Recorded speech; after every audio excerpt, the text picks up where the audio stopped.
Welcome to the 19th lecture of graph theory. So, in the last class we studied the list coloring for the vertex version. In this class we will look at the edge version of list coloring problem. So, the coming to the edge version. So, again we have this time we have to color the edges of the graph, and associated to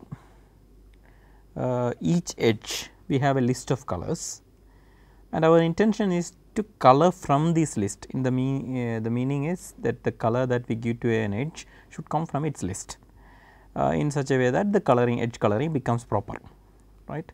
The least integer k such that G has an edge coloring from any family of lists of size k is the list chromatic index of G. In other words, so if we are if you know that each list has a length, that means cardinality at least k, then can we be sure that we can get a coloring for the edges, proper coloring for the edges from the given lists. This number k, the smallest integer k, is the list chromatic index chi ch dash of G. This is, in fact, you can also see this as a sub case of the vertex version of list coloring, because if you consider the line graph, essentially the edges becomes the vertices, and therefore, you can assume that in the line graph with each vertex you have associated a list of colors, and we have to color the vertices of the line graph from the list associated with each vertex. So, essentially the ch dash of G is essentially the ch of L of G, line graph of G, the choice number of line graph of G. So, that is another way of looking at it. So, it is definitely a much specialized case of the vertex version, and clearly we know that this list chromatic index is going to be greater than the chromatic index, because if you choose all the lists to be the same, namely 1, 2, 3 up to chi dash, then so definitely we know that we can color, right, get a proper coloring of the edges. So, in other words, for a specialized set of lists itself, then we can definitely get the chromatic index, right. So, if you fix the list to be 1 to chi dash, right, for each edge, then we get a proper coloring from that list. So, therefore, the list chromatic index is definitely going to be greater than the thing. But the interesting thing is that there is a famous conjecture called the list coloring conjecture. In the edge version, these two numbers, that is chi dash and ch dash, are going to be same. That is what the conjecture says. It is not yet proved, but people believe so, because there is not at least nobody has found out any example where the list chromatic index is greater than its actual chromatic index. So, the conjecture says every graph G satisfies ch dash of G equal to chi dash of G. So, in this class we will show a special case of this conjecture, namely for the bipartite graphs this conjecture is true. This is what we know, that when we consider the bipartite version of the chromatic index problem, we had seen that the Wising's theorem says, so delta or delta plus 1, the maximum degree or maximum degree plus 1 is the only possible values for the chromatic index of a graph, but in the case of bipartite graph it is always delta, the maximum degree. So, here we are going to show that this same number is going to be the least chromatic index also for the bipartite graphs. In other words, irrespective of the list, whatever you put in the list, as long as the lists, each list associated with the edges of the bipartite graph have length cardinality at least delta, then we are done. We will be able to color from this list. We will be able to give colors to the edges from its own, each edge will get a color from its own list, and the resulting color can be made proper, right. This is what we are going to prove in this class, mainly this is our aim. And now to show this thing, we need some preparation. So, first of all, we are going to look at a slight generalization of the degeneracy argument, namely, so we had seen that if the vertices can be ordered in a certain way, in such a way, certain way means any vertex, ith vertex, if you look and you look at its lower numbered neighbors, or depending on the way, lower numbered neighbors or higher numbered neighbors, depending on the way you. So, one of the, so let us say lower numbered neighbors, if it is at most k all the time, then if the number of colors is greater than k, then we could vertex color the graph with k with sorry, the number of colors is at least k plus 1, we could color it always, or in other words, if the higher number of higher neighbors is always less than k, then we can always color the graph with at most k colors.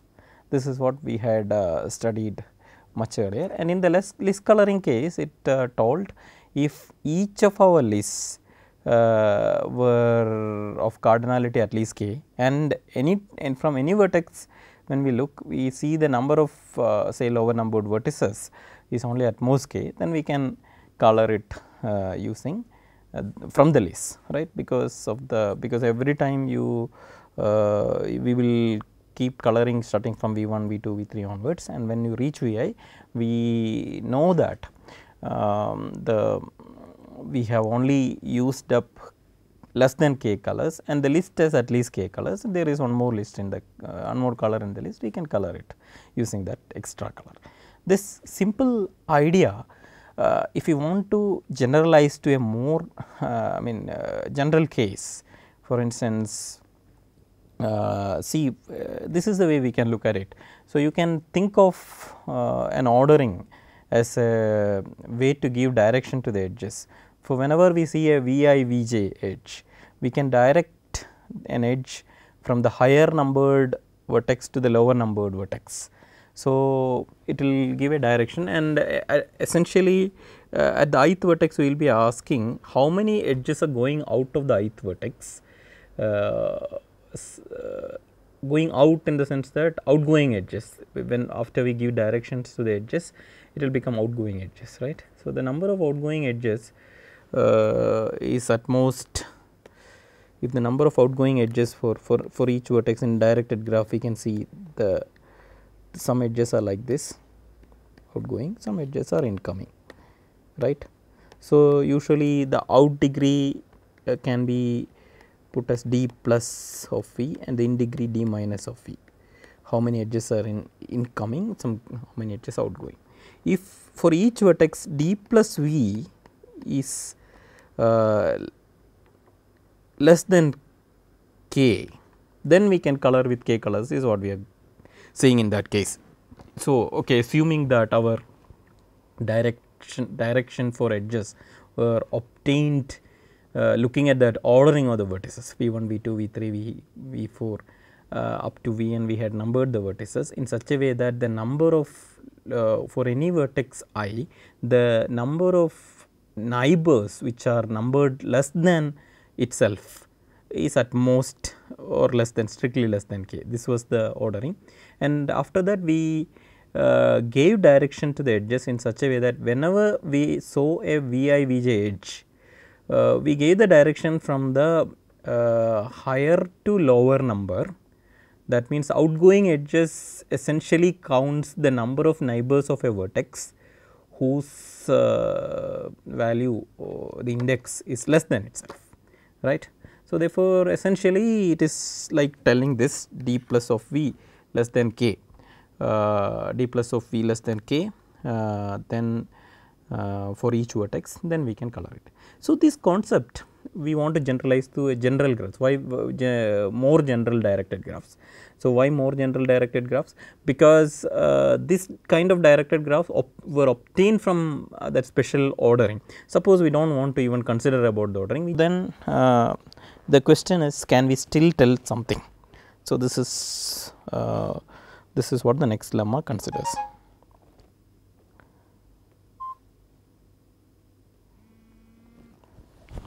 Okay, this is what the next lemma considers. So, the lemma says, let H be a graph, and we have a family of lists, that means SV. For SV is the list corresponding to V, and if H is an orientation D, that means if we can give direction to the edges of H in such a way that each out degree of each vertex is less than the cardinality of its list SV for every vertex, and such that every induced subgraph of D has a kernel. So, there is a concept here called kernel. So, this is we need to look at it. So, this is the key concept, because we are talking about a concept called kernel, which will capture our ability to color it with from the list, if provided the lists are greater than this thing. So, what is this kernel, right?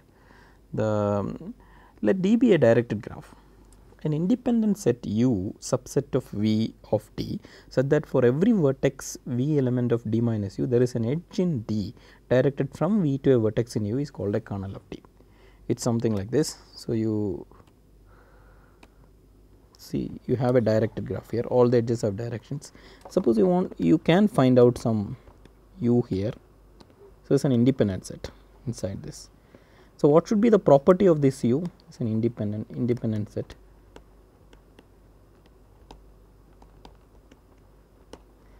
Not only that, if you take any vertex outside, maybe any vertex outside, there should be an edge to some vertex inside U. So, you can find anything, you should be able to find some edge going from that vertex into U, right. So, any vertex outside U, but in D, has to send an edge into U, right, to any vertex of U, does not matter which vertex of U. So, such an independent set in D is called the kernel of D, right. This is what D be a direct. So, an independent vertex set U subset of U, such that for every vertex V element of D minus U, there is an edge in D directed from V to a vertex in U is called a kernel of D. Now, again coming back to our theorem. So, suppose H is a graph and you are given some lists for the vertices of H. That means, each vertex has its own list, we call it SV, the list of V. Now, we say if H has an orientation D with D plus V less than SV, if H has an orientation D with D plus V less than SV, cardinality of SV for every vertex V, that means the out degree of each vertex has to be less than the cardinality of its own list, and such that every induced subgraph of D has a kernel, then H can be colored from the list SV. The condition is not only that the out degree for each vertex, the out degree has to be less than the cardinality of its list, but also that if you take any induced subgraph of it, suppose I take this induced subgraph of it, right. So, this is some induced subgraph, we can call it D dash, say this is D. Now, you should be able to find a kernel here, some independent set inside here, right, something here such that it is a kernel. That means, every vertex of this D dash should send an edge into this. It should happen for every possible D dash induced subgraph D dash of D. Then we say that then we are sure, we can be sure that the graph can be colored from the list given to each vertex. Okay. These are the two conditions. One condition is each vertex V satisfies out degree of it is less than the cardinality of its list. Second condition is each induced subgraph T dash of T has a kernel. Each induced subgraph D dash of T has a kernel. If these two conditions are met, then we are sure that H, you remember D was a directed graph created from H. So, we can color H using lists, the given lists of the vertices of H, right. How do we prove it? To prove this, so what we first do is to pick up a color. So, let us say we can collect this is the graph, we gave some edges, this is H, first we created D from that by giving directions to the edges, and it so happens that conditions, two conditions are met for this thing. Now, we picked up a color, maybe we can pick up the red color and we locate the red vertices in it, right, sorry, not red vertices, essentially we have not yet colored, we are going to demonstrate how to color. So, what we have done is we considered the vertices such that the red color is present in their list. It is not that once you pick up a color red, it need not be present in all the lists, right. Some vertices may be there in whose list this red color may not be present. We picked up those vertices in such that their list contain P. So, this subgraph, so where these are all, let us say these are all the vertices whose list contain red. So, we call it D dash. Now, you know that the second property says D dash should have a kernel, right. Let us call this kernel here, small kernel is there for this thing. These are definitely, these are also colored, this also vertices, inside this also we have vertices whose list contain a red color. So, because this is an independent set, we can give them all the same color. What we are planning to do is to give red color to each of those vertices. See, these are essentially colored red now, these vertices have only red in their list, right. These are just colored, we just took the color red from the list and colored them because they have this red color in their list. Now, but we won't, why can't we color each of the vertices here, because it is possible that there is a conflict, there can be edges like this, right, because they are not independent set. We can only color the vertices of an independent set with the same color, otherwise they can be conflicts. So, now what we are going to do is, because this is the kernel, you know, every vertex here has an edge into this like this, some edge is coming into this independent set, that is the importance of a kernel, right. Now, everything is sending an edge into this.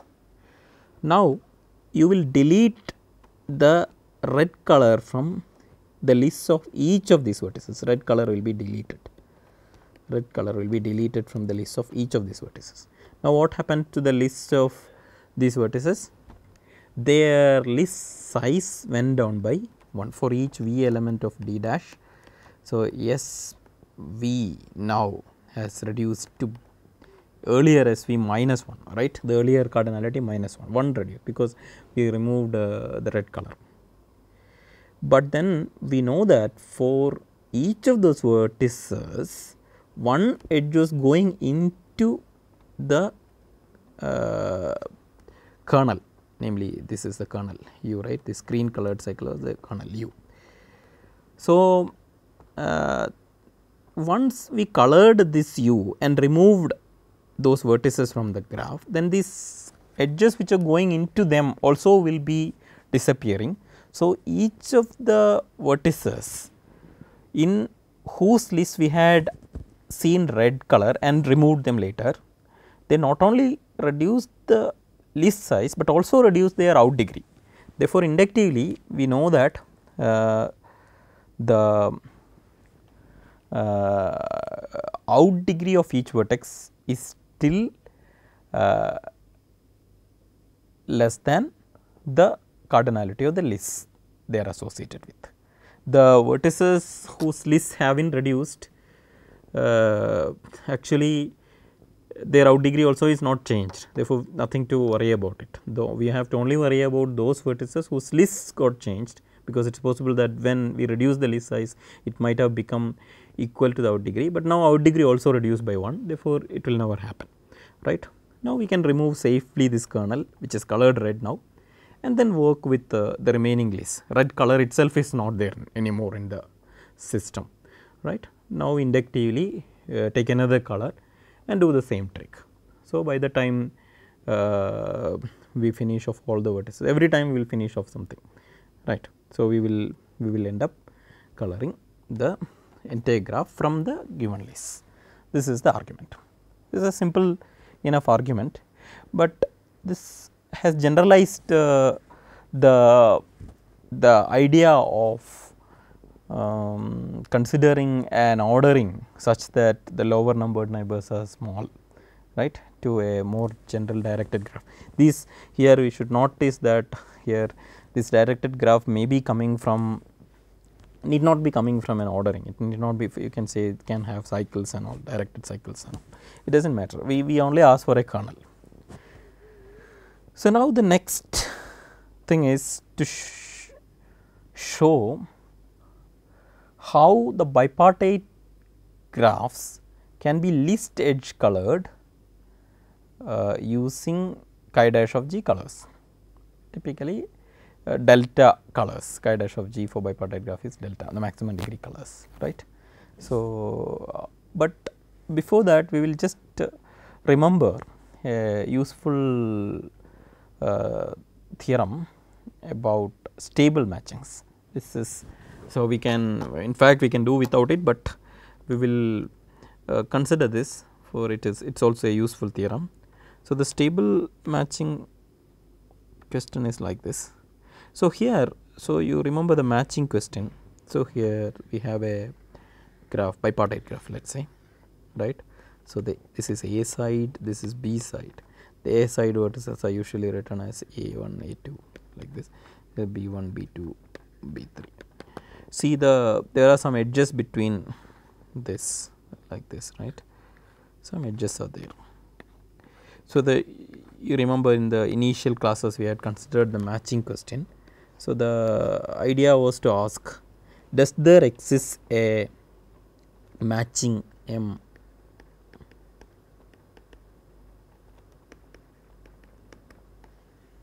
in this graph, right. And so, usually we ask what is the perfect matching. In fact, sometimes we asked about perfect matchings, but if the perfect matching was not there, we were interested in maximum matchings. What is the cardinality of the maximum matching? Can you find a maximum matching, such a thing. But then typically in practical situations, it is not necessarily the maximum matching that matters. It is possible that each member in the A side may have a preference over its partner. For instance, so in general you can probably match any of the neighbors of A to it, but then A may say that I would rather prefer to be matched with B. A1 may say that I would rather like to be matched with B2 than B1. If there is a chance, I would like to get B2 than B1, right. So, see, let me draw it in a nicer setting. So, here in other words, if I take a vertex here, this is A and it has these edges, its neighbors are this. Typically, A may spell out a preference, A may prefer this edge to be in the matching rather than this edge. So, maybe something like this, some ordering is required. So, we formally say that we have a preference order less than equal to with respect to A, right. This is the order. So, this order says, so this is edge E1, edge E2, edge E3. So, maybe E1 is less than E1 is sorry E2 is less than E1, E3 is less than equal to E2 and so on, a total order among the edges. So, there is a preference among the edges. The A can neatly order its preference from this is best for me, then this is next best, this is next best and so on, right. So, not only A, each vertex both on A side and V side may give a preference of that sorts. This is called the list of preferences. This is called the list of preferences. So, if a family of linear orderings on E of V is the set of preferences for G, then call a matching M. So, we can consider a matching with respect to these preferences. We will say that matching is stable if for every edge which is not in the matching, which is outside the matching, there exists an edge F in the matching such that E or F have a common vertex with E less than equal to F, right, with respect to the ordering of that.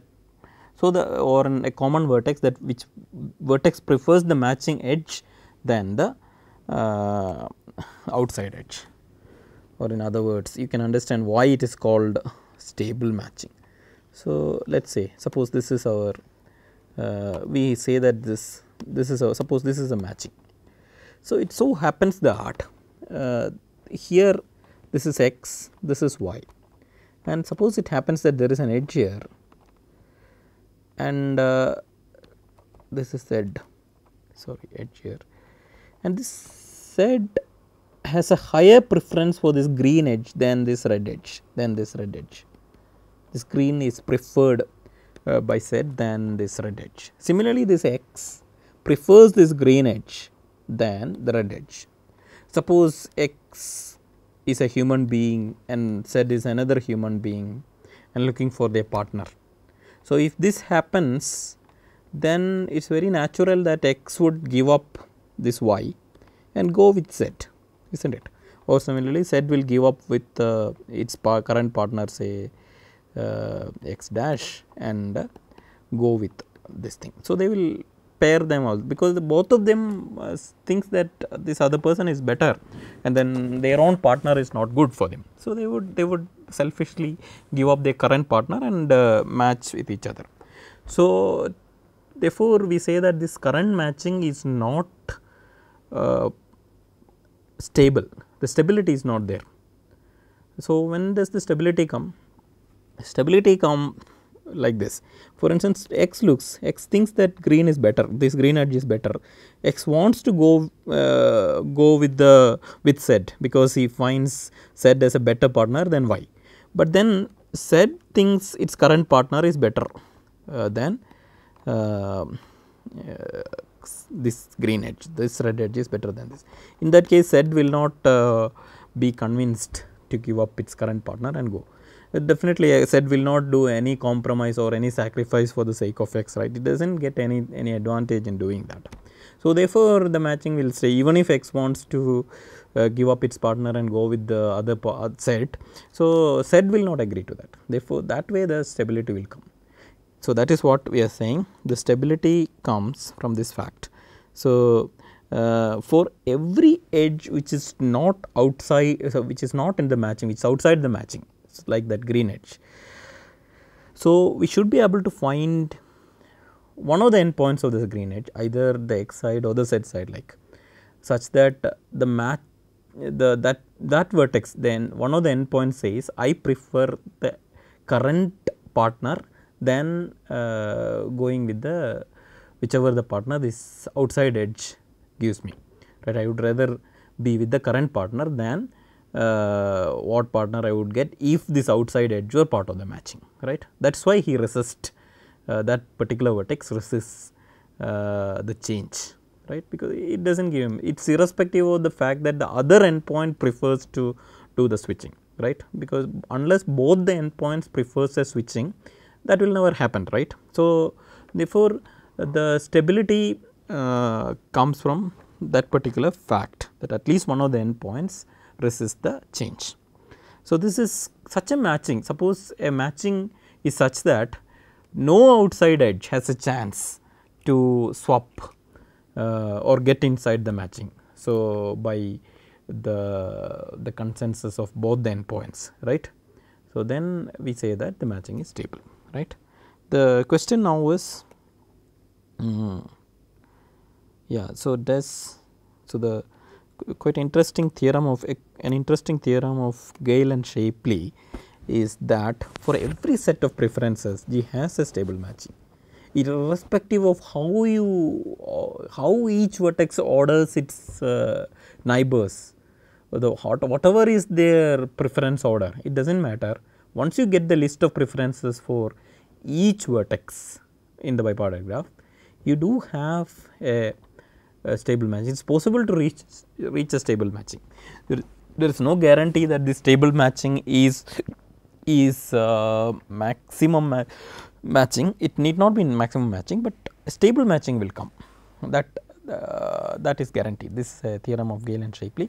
We will look at the proof of this thing, but by the end of this thing. Why did we do this thing? It is because we are going to use this statement for the proof of our next theorem, namely every bipartite graph G satisfies the list coloring conjecture, namely chi the choosing the least chromatic index of the bipartite graph is equal to the chromatic index of the bipartite graph.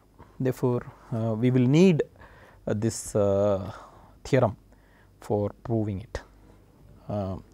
So, we will see how we will consider how we can go about proving using the stable matching statement. So, now we consider a bipartite graph. So, essentially we are going to prove that the line graph of the bipartite graph can be list vertex colored. So, essentially that is what we want to prove. So, because the edge list chromatic index is essentially the list chromatic number of the line graph, right. We can convert it to the vertex version. So, we can of course we can use the previous theorem about the ordering. So, sorry, for the kernel of the directed graph, and if that statement which we just studied, namely if the graph can be directed in such a, the edges of the graph can be directed in such a way that each out degree is less than the cardinality of the list, corresponding list, and also every induced subgraph has a kernel, then we can list color it. We are going to show that given a bipartite graph, its line graph the edges of the line graph can be directed in such a way that these two properties are satisfied. One of the two properties is that the lists are always bigger than the lists are bigger than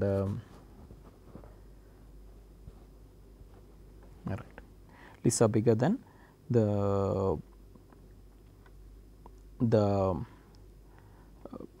out degree, and of course for every induced subgraph has a kernel, right. So, let us look at the bipartite graph, and because we are going to show that any family of lists such that each list has cardinality at least chi will do, right, at least chi will do, right. So, therefore,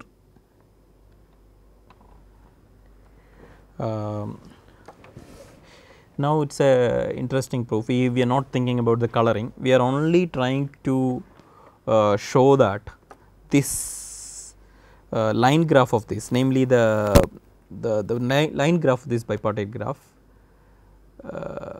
can be oriented, the edges of the line graph of the bipartite graph can be oriented in such a way that the two properties we mentioned earlier is satisfied. Then the rest of the things are satisfied. right. We will assume that the cardinality of each list is at least k, therefore, we will only have to show that the out degree after the orientation for each vertex will be at most k,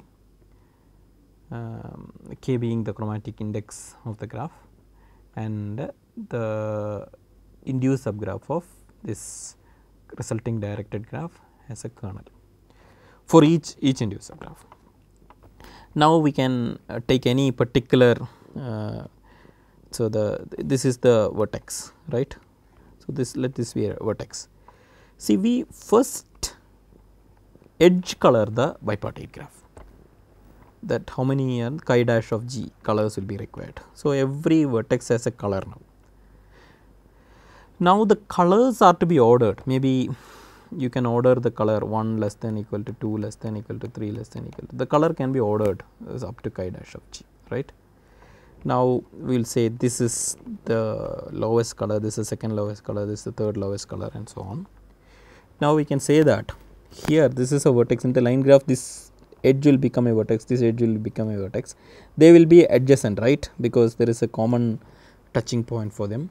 So, then I will orient this edge, the higher numbered color, so like this, you know, or another like this.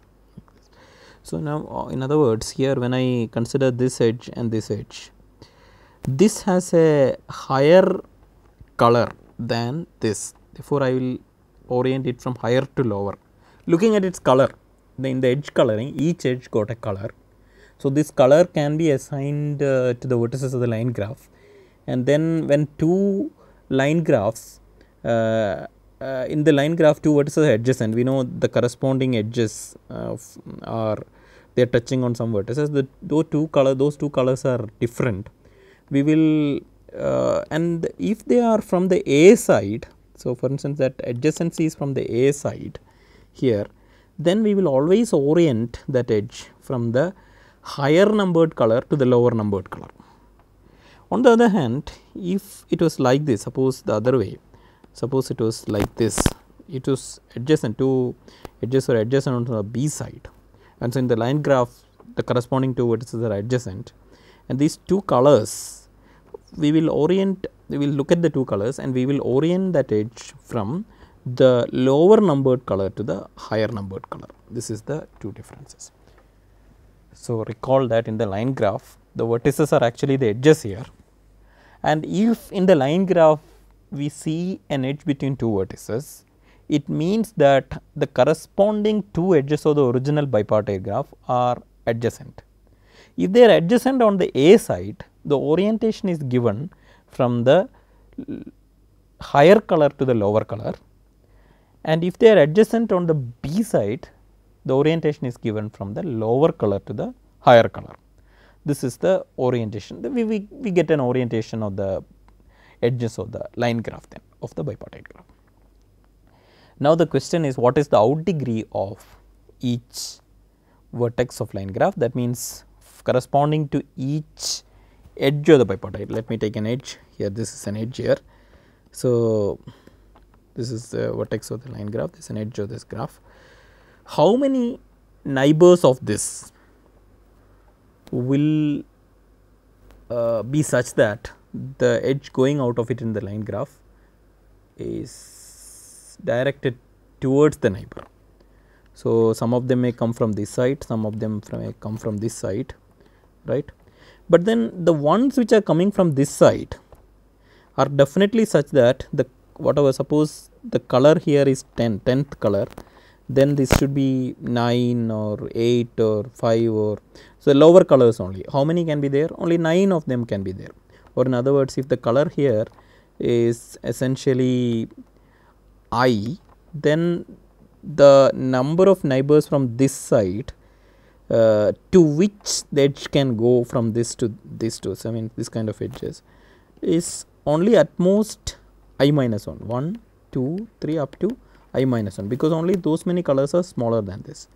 And similarly from this side only I plus 1, I plus 2 up to chi can come, right. So, how many neighbors of this can be such that the edge is going out of it? So, only this plus this many, at most that many. So, that is chi minus 1 of them, chi being the vertex chromatic number.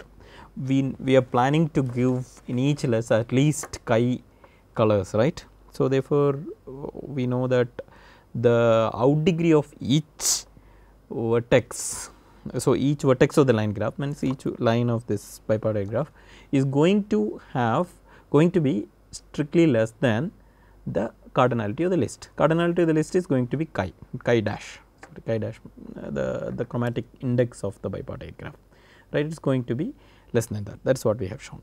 But the more important thing to show is that the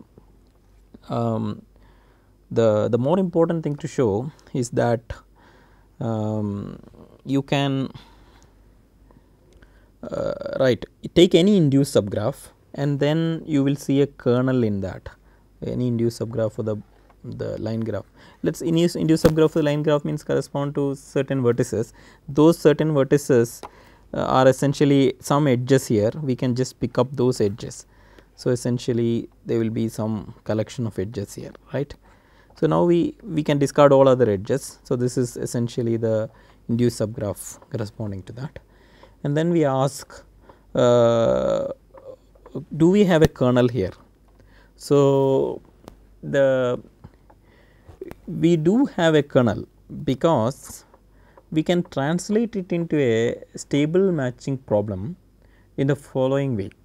So, you see the preference, when I consider any vertex, the vertex between any edge of the vertex there is a ordering. So, there is an edge between, we have put this is this arrow is from this to this arrow is from this to this arrow is from to this to this, because in the line graph we have ordered the edges. If you remember, if you look at the line graph, the edges which are touching this vertex or incident on this vertex will become a collection of vertices in the line graph, they will become a clique there, complete graph there. So, in the clique every edge is ordered given a direction, right. And we know that this direction is a total order, that defines a total order, because there is a preference here always from the highest colored edge will send all its edges outward to the other vertices of that clique, and the next one will be sending its edges outward to all the vertices which are colored less than that. So, there is definitely an ordering with respect to the color numbers assigned on this thing. So, therefore, essentially we can think that this vertex has this preference list on these edges.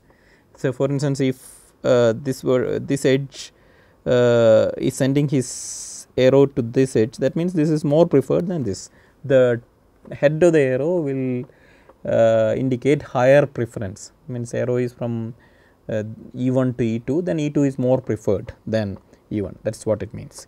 Similarly, for every vertex we have a preference list. Looking at that, on the B side, of course, it is the higher numbered colors are more preferred, while in the A side lower numbered colors are more preferred. That is the only difference, right. But then there is a preference list, it does not matter how the preference came, we know that there is indeed a list of preferences associated with each vertex. But then irrespective of what list of preferences each vertex maintains, we know that there exists a stable matching in that bipartite graph, right. So, stable matching exists. So, that is the Galen-Shapley theorem which we just mentioned, right. And this, suppose say this is such a stable matching, right. What is good about such a stable matching? The good thing about such a stable matching is that can act as a kernel in the line graph. The edges of that matching is indeed a independent set in the line graph, and we can also argue that if you take any other edge, it has to send at least one outward edge to the this independent set, that to this stable matching. Why is it so? Because of course, because it is stable, see you take an edge, for instance I can consider this edge, right. If this edge either here or here this edge. So, you know, at least one of the endpoints should resist that edge from getting into the matching, right, by replacing some of the matching edge. So, it means that at least one of the endpoints, say this endpoint, is incident with a matching edge and it prefers that matching edge. That means the direction is from this to this. So, essentially in the direction, when you look at the directions, this edge is directed towards this yellow edge, and the yellow edge is part of the independent set of the line graph, right. Therefore, there is a arrow going from the corresponding vertex of this green edge to the corresponding vertex of the yellow edge, and that means the yellow edges indeed form a kernel of the line graph. So, of the induced line graph of this thing. So, this complete the proof. So, you note that the proof was by showing that when you take the line graph of the bipartite graph, the two properties we described earlier is satisfied. Which were the two properties?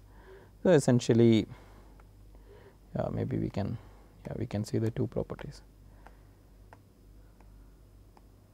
These are the two properties, both the the clever thing was to find out a particular strategy to give orientation to the edges of the line graph, means to consider whenever two edges of the bipartite graph were incident on some vertex, how to say that this is less than this, right, this edge is less than the other. Okay. So, how to give a preference between them, that is what we did, right. That is why we also went to the stable matching to finally prove this thing. So, therefore, by showing that in the corresponding directed graph which we cleverly made out of the underlying bipartite graph. So, these two properties are satisfied. We have proved that the list coloring conjecture is true for the list coloring conjecture is true in the case of bipartite graphs. That means, its list chromatic index is equal to its list its chromatic number, its chromatic index, right, edge coloring number.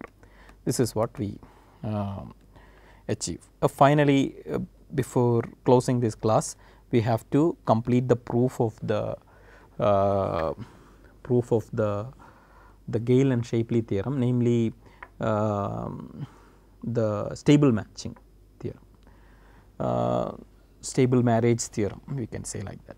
So, the statement was that you have a bipartite graph A and B, and for each vertex there is a list, there is a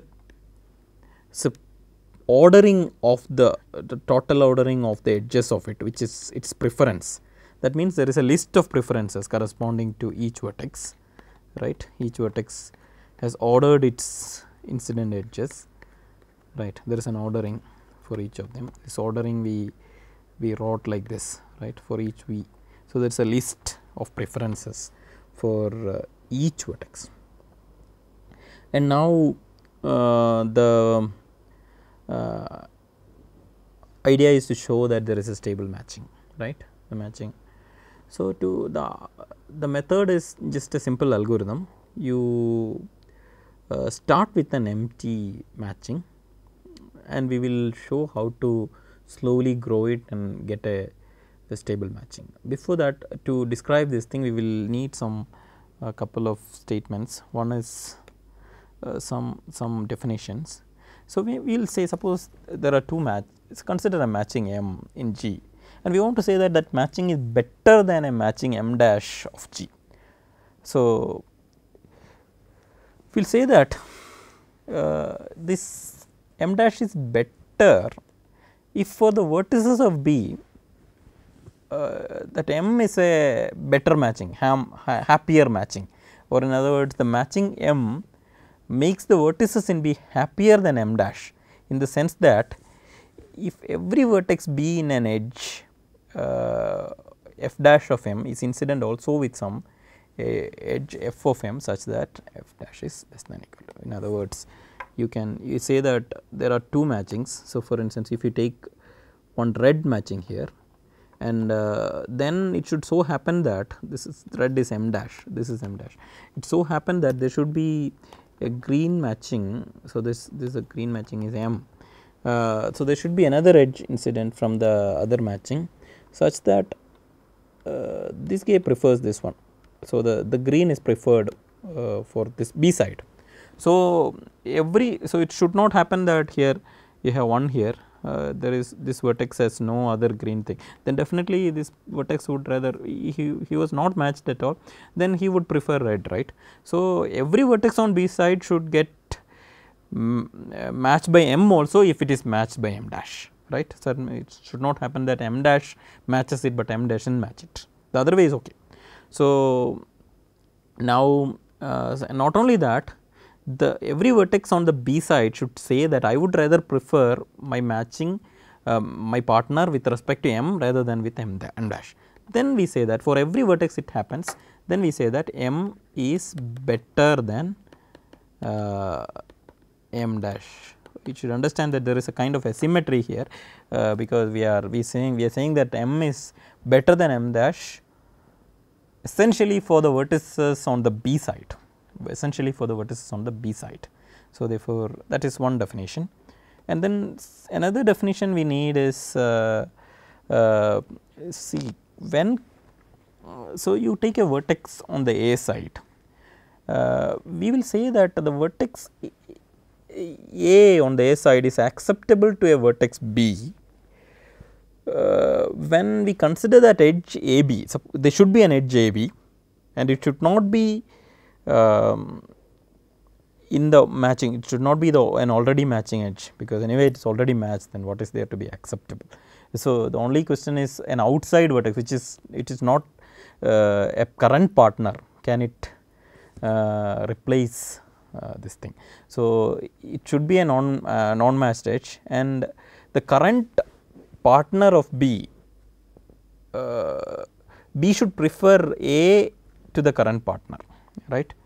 So, in other words, we say that so here is an A, and this B says A is acceptable to me. For instance, this edge is not currently in the matching, and also when the B considered its matching edge, say this is the matching edge.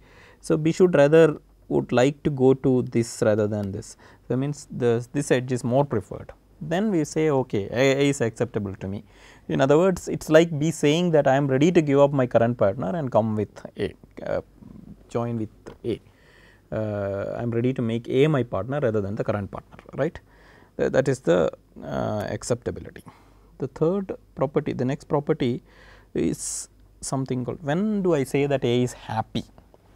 I say that A is happy with M, with the matching M, right, current matching I am happy. For if I am unmatched, I am happy. I just say I don't have any problem, I am as such alone, so I am happy. If I am matched, I would say that I would look at my current partner, and I will also look at my possible other partners. Which are the possible other partners? The partners on the B side who are ready to accept me. Means there is no point at looking at a partner who I may like that partner better, but then that partner may not come with me because he has a better partner than me. So, in that case I have no hope, but rather I would look at the partners on the B side who are ready to accept me, and among all those partners, so when I consider those partners, my current partner is better, then I would say I am happy. There are two situations, one is I am unmatched, then I am happy. The second is if I am matched, among when I compare my current partner with the B side vertices who are ready to accept me, to whom I am acceptable, my current partner should be better than all of them, then I will be happy. So, the algorithm is to start with a happy matching, namely the empty matching. In the empty matching, all the vertices on the A side are unmatched, therefore, they are all happy. Next, what it does is it will try to pick up an unmatched vertex A on the A side. It will try to pick up an unmatched vertex on the A side. Then it will look at all the neighbors of A on the B side to whom A is acceptable. So, suppose these vertices on the B side says that A is acceptable to me. That means they prefer A than their current partner, that is the meaning of that, right, with respect to the matching. Then among those things A would rather pick up the best one, that means the highest preferred one. So, then this matching edge will replace the edge which was already here, right. Maybe this B had an edge, it may be possible that there was no B was also unmatched, then it is well and good, but if B was already matched with some matching edge, then he will drop it and put it. The good thing is now we got a better matching than the previous one. Why is it so? On the B side, this everything, all the B vertices are. So, when you compare these two things, only one change has happened. There is one vertex has changed the matching edge. So, and of course, he prefers the new edge. Therefore, we have moved to a better matching. So, now then again you can see that the number of the vertices on the A side are still all happy, because nothing much has changed, because A, if earlier unmatched vertices, now a new A has probably become matched, he is happy. So, you can see that all the vertices have seeing that among the B partners which are to whom he is acceptable, he has taken always the best one. So, therefore, he is still happy. So, therefore, we keep the this index